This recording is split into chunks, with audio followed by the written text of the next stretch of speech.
Welcome to Shreveport-Bossier Local Lens, the podcast dedicated to sharing the stories of the people making a difference in the Shreveport-Bossier community. Hosted by Jeremy Sutton, each episode dives deep into inspiring conversations with local leaders, creators, and change makers who bring unique perspectives and positive impact to our area. Thanks for listening to Shreveport-Bossier Local Lens. Be sure to subscribe, rate, and share the podcast to help us spread the word about the amazing people in our community. Hey everybody, welcome to the Shreveport-Bossier Local Lens podcast. I'm your host, Jeremy Sutton. I'm here with the Red River Raiders owner and coach, new soccer team coming to Shreveport-Bossier area. We're going to be talking about the team, what it's going to look like, and all that good stuff. So guys, thank y'all so much for joining me. Yes, thank you. Yeah. Thank you for the invite. Yeah, awesome. So tell me, why Shreveport-Bossier? Why are we bringing a soccer team here? Well, we're bringing soccer because there is a market for it. Okay. So there's a market not just for the sport. The sport is just growing exponentially throughout the nation and the region, and just organically, it's just growing. I think it's the second, right behind basketball. It's the second most popular kids sport.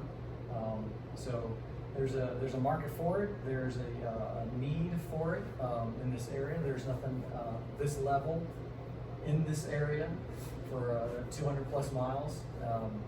So we think it's something that will take off. One of those, if you build it, they will come kind of concepts. Yeah. I love it. I think so too. I absolutely think it's a great place to have it. What level is it, Coach? Yeah, so it's a pre-professional level. So in the league standpoint, there's championship, League One, which are professional level. Okay. Then right under that is USL2, which is the pre-professional. And what they want to do is kind of show that pathway to pro. So starting from child to youth aspect, work your way up to the top, and hopefully getting paid to do what you love. Oh, I love that. Yeah. So I was always going to be in the NFL, right? Of course. But I'm 5'9". I run a 4 million. Right. Yeah. I love that. But the dream. So what is that going to look like as far as the pre-professional team? Is that going to be guys that come in and stay for a while and go out of town? Is it going to be similar to like a Mudbug setup? Is it, what's that going to look like for y'all's players? Yeah, so I've been recruiting players probably for the last few months now. I'm a college coach as well, so just have connections that I've been working on and garnering over the years. When Red River approached me to be the head coach and the general manager, it was kind of like a switch that went on. I'm like, okay, I'm going to do this. Let's start reaching out to coaches, players. So we have guys playing from all over the country. Most of them are collegiate athletes, but represent, at this point, we have 5 continents of people coming in. So, and the list keeps growing. So be players from all around the country, playing at all different levels, collegiately, Division I, Division II, NAIA, JUCO, the whole lot. I love it. That sounds amazing. 5 continents, we're having all that coming. All of that coming to Shreveport-Bossier area. Yeah. And that's just so far. That's just so far. So far. Awesome. Now, so I grew up here in Louisiana. I didn't even know what soccer was until I was a teenager, right? And but my kids love it. My daughter plays at her school. My son plays some. But we don't know a whole lot about soccer. So, Bryan, is that something that I know I'm in the minority really now, but is that something people can come out and still enjoy, even if that's not something we've seen in the area? Well, absolutely. So you made a Mudbugs reference a second ago. Just think what the Mudbugs was. Bring hockey to Shreveport back in the day. But then it's gone through some iterations, of course. But look where they are now. Right. You say Mudbugs, and everybody just knows what you're talking about. Yeah. So it took. I'm sure that was a leap of faith for the owners to do the same thing. Hey, hockey in the South. Right. But I mean, take a look at hockey, National Hockey League. Some of the bigger teams are in the South. Right. Tampa Bay, Panthers, so yes, absolutely. Hockey can make it. Soccer can make it and is making it. Absolutely. All over the country right now. So USL2, the league we're in, they have, and Coach, you can correct me, but at least 100, maybe 120 teams that are in the league. So this is not a local, this is not a regional, this is a national reach. Yes, we are playing local, and yes, We're appealing to local, the community, and every club is doing the exact same thing. Doesn't matter where they are. It's all about community. It's all about bringing in, the soccer fans, and it starts with the young ones. Yes, and my kids are in that soccer space as well as far as playing little. I have little ones as well, so we coach little soccer. But absolutely, if you don't know anything about soccer, if you don't know anything about hockey, you go to a game and you're excited that the entertainment value is there, the excitement value is there. We plan to translate that into what we're doing as well. So every game is going to be unique. Every game is going to be different. Not just the teams that we're playing against, but the themes and the fun. It's going to be there for everybody. Absolutely. Yes. Okay. Well, let's talk about that. What do you mean the themes are going to be different? Sure. So, I believe we are doing a theme. We have 6 home games. Okay. Now, off the top of my head, if I remember this all right, so we will have along the lines of a military appreciation day. Sure. So we'll definitely have that. We're going to have something along the lines of kids club, kids soccer. Whatever club that they're in right now, whether it's Cabosa, Cumbre Alta, whether it's BPAR or whatever, come in, and we want to incorporate them in a theme night, right? We're going to do something like Heroes Night for teachers, firefighters, police officers. I think we're going to do a special needs night, and maybe 1 or 2 others that I'm missing right now. But so that type of a thing. So again, it's a community effort. This is community based and oriented. We will not make it if the community doesn't get it. Doesn't come up behind us, and I think we will. But part of that is engaging them in things that are fun, exciting, and make them want to come to a game. The goal is one, they leave a game not so much caring who won or lost, but did you have a good time? Sure. Yeah, I love that. I mean, we went to the Mudbugs game, took the kids. My kids know nothing about hockey. We don't watch hockey at home, but the Mudbugs was awesome. And I'm looking forward to y'all's games too, because I think, are they going to be playing at Airline High School? That's right. Home games? MD Ray Field at Airline. Yep. Okay, perfect. So, Bossier City, super convenient to everybody, right off of 220. Right. We can come watch the games. I know my daughter's already excited about it. We can come. We don't have to drive to Dallas to watch soccer, so I think that's really cool. Coach, how important is it to have these kind of leagues for the kids that want to go on and play professionally? For sure.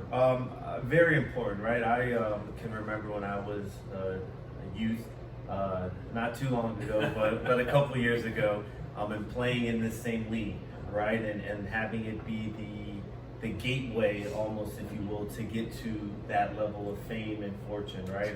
You wanted to be in the NFL. I, at this point, would have been in 2 World Cups representing U.S. soccer, right? But I wasn't good enough, So having these leagues and being able to get those players identified that maybe aren't necessarily playing at the big time schools, the big time MLS academies or USL academies. I think it's a great way for those players to grow. And you've seen some Matt Hernan, which is the best collegiate player in the country every year. A few of those have played through this league. The likes of Tyler Adams, who's the captain of the U.S. soccer team, the men's national team, played in the USL too. So what's great about it is that it's been around for so long, and there's been so much success that has come from every season with the teams that come and upset people, right? You obviously have your big name clubs, sure, but the ones that you don't expect, and then it's like, well, who's this coach? Who are these players? And then now those Division I coaches, those professional coaches are coming down and like, who are these people? How do we get them here? Let me look at a game or two, and you win a playoff game, you win your conference, and it just takes one of those moments to really spark it. Right. And once you get that fire lit, right, you just you enjoy being warm. I love it.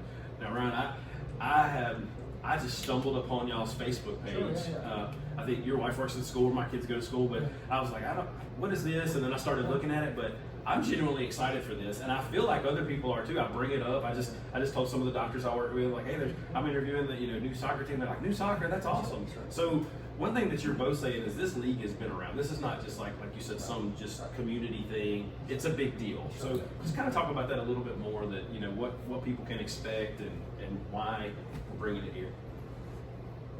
Okay, so, well, as far as jump in anytime. Yeah, for sure.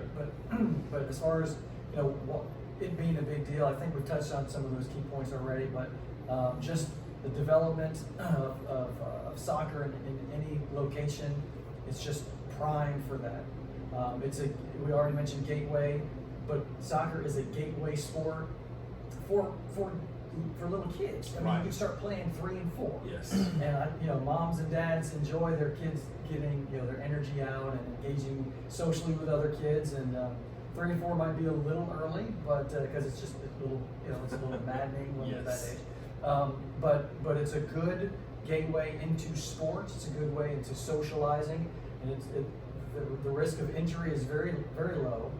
And so the more kids come and find soccer as a community, as a fun, safe place to just have a good time, some of them will move on, but some of them will continue and will just, you know, get a whole lot better. So one of our goals is to, you know, help nurture and grow the environment so that kids have a pathway to whatever next levels they want to be. And you know, Cabos has done a great job, and they're going to continue to do a great job. Cumbrialta is doing a great job, and we're kind of coming in a different space.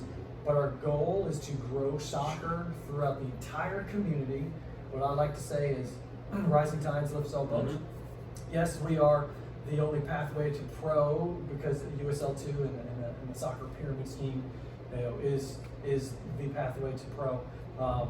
But the goal is that as kids develop in this area, some may be able to make it to this team and then maybe the next step. So Right. it's a pathway to more than just, you know, soccer is a pathway to people's journeys. Sure. And so we're trying to nurture that, build that, grow that. I love that. I mean, to give something to the kids in our community. Look, hey, I'd love to play for them, you know, in a few years. I like that. Talk about what you need from the community. Like, how can we support your team? Yeah, sure. So with any organization that's new and upcoming, there's a lot of, you know, lessons learned, and we're learning some of this stuff now. And there's a lot of big rocks that I like to call them that need breaking. So again, following the Mudbugs model, we're looking for host families, right? So the kids that come in, some of them are going to be, and I call them kids, sorry, but the kids that come in, the athletes that come in, they're like we said, we've got several already from, you know, many other countries. Some are going to be national, you know, in country, but we need to find host families to help house them. Finding short-term housing is expensive and it's very difficult. Yes. They're only going to be here 3.5 months. Right. So, you know, it's not like you're taking in a hockey player about 8 months or whatever that might be. This is about 3.5. So the pain on that is a little bit less, I would imagine. So we need the community's help with that. We need the community's help with, you know, if you want to be a partner with us. We've got unique ways to you know, get reach and brand recognition, and I'm looking for mutual wins, a win-win situation for those that want to partner with us. And then just the community just coming out and feeling that this is their team. And I know that may take time, and I know it might take, you know, whatever, but we're again, the idea of we're bringing it to you. Come out and enjoy this, and come out and make this your team, not just our team. This is for the community. When you host one of the guys, I'll say guys, I'll try not to say kids. Yeah. But when you host one of the players, what does that look like for the family? Does that look like they provide the room and board, meals, everything? What does that look like? Well, I guess it would be different for each family, Sure. right? But generally speaking, room and board, and maybe a few meals a week. So Sure. we're doing our best to get meals covered. Outside of that,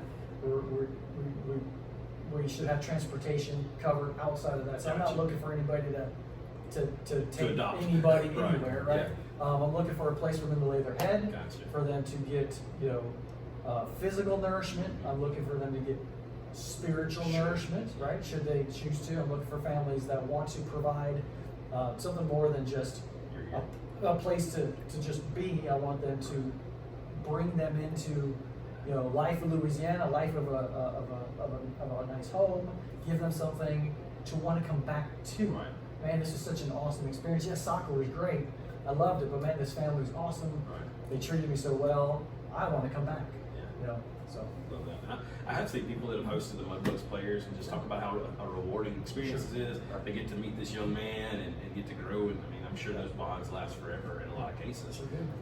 Well, and those are usually the first fans that are there, right? Right. Yeah. It's your family. Yeah, it's your family that's there. So, I think it's a great experience for the host family. If you have kids that are into soccer or just sports in general, right? And you're staying with someone who on Saturday night you go down on the field and you see them, right? It just becomes more of a real reality that, hey, this is a guy who is playing semi-pro. I can watch him on TV. I can follow his path, and one of them goes professional, and that's all it takes, whether it's from the team or whether it's someone hopefully eventually from the community that's able to kind of work their way up and get to that level where they're now the poster child. They show that the pathway is there, right? However treacherous it might be to travel, it's there and it can be done. Now how do we do that again? Which then they become the hero of the community. Exactly. Come back, pour more into the community. Yep. And so I love that. Yep. When does the season start?